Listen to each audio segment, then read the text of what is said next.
Okay guys, in this video, I'm going to show you how to do plastisol transfers. This, you don't need, but it does help.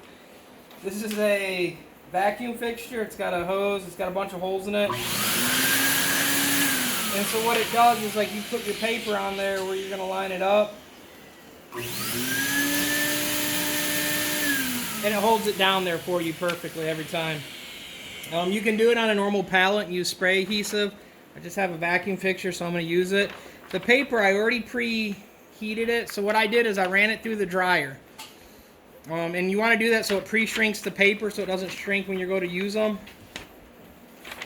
And all I'm going to do is stick this here and do one pass. And then I've got some powder, some transfer powder. I'm going to sprinkle it on the top. Just move it around the paper a little bit and then run it through the dryer. That's all you have to do transfers. The other thing too is when you do the transfer, the way to check it, here's one right here.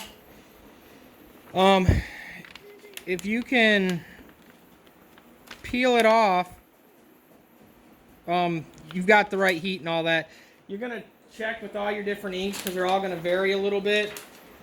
But every transfer is slightly different. Like you don't want it to not be cured. You just want to gel the ink enough so that it cures and the powder will hold it and you're good to use them. I don't know too much about it. We don't do too many transfers. So the inks and all that vary. I'm using International Coatings Blaze Low Bleed White. For the white right now that we're getting ready to do. And then I've got some colors. We're using some colored ink also, some blue, some black. The black is International Coatings also, some low bleed. And then the blue I'm using Ecotech ink, some ink I've had here for a little while. So we're going to use that. So we are varying it up.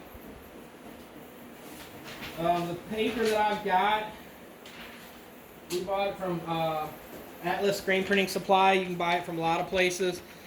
This paper is a hot peel paper. You can get different paper. You can also use parchment paper, if I'm not mistaken. It works good.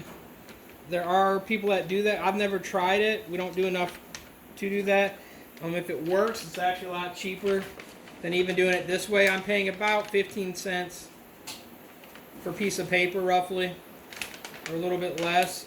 You can, some places you can almost have them print them for you that price. So it's not really worth doing it unless you need something you don't want to pay the setup fees and all that. So here you go. We're going to run through this one real quick for you.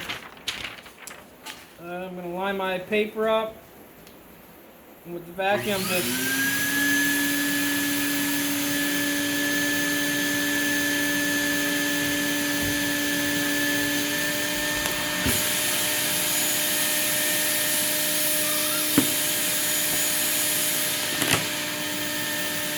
and that's it. That's the transfer. Now what I'm going to do is I've got some powder. It's easier if you put it in a big container to do it. We're just doing a few just to show real quick. So all I'm doing is taking them over here to my powder, sifting it on here and just flaking it off. And that's all you need to do, and I'll show you once I get this done. Okay, here's it done. What you're going to want to do is when you have your paper, you're just going to want to give it a little flick to get the powder off, because what happens if you don't, if you ever bought transfers and you feel the powder on it, you kind of notice it's kind of a glue. It's going to be on there. So just make sure you flick it off really good, and you just run it through the dryer. I've got mine set pretty low. These are running with the low cure ink and all that. They're right around 240 to 280 when they come through, and they're cool enough where, like I say, where I just showed you, you could peel it off, but it's gelled up just enough. Like I said, this is how we do it. There's a lot of other ways. I'm sure other people do it different. Your inks are going to vary depending on what kind of ink you use, on your temps and time and all that stuff. And then the paper and all that's going to vary on the hot peel, cold peel, what you're doing. Even the inks can vary some. Check with your ink manufacturer also, and they can help you out with that. But that's pretty much all you do to do a plastisol transfer that we're doing. The nice thing about it, if you did like name tags and all that, or back of the neck pieces, you can put a bunch of them on there, put them on there, and then when you need them, you just cut them off. And as you can see, that's the side that would be printed when you press against it. That's the other, and that's all there is to it. If you guys have any questions or comments, leave them in the comment box below. Again, it's Robert. Please like, subscribe, and follow. If you have any questions, leave them down below. Thanks again. Peace out.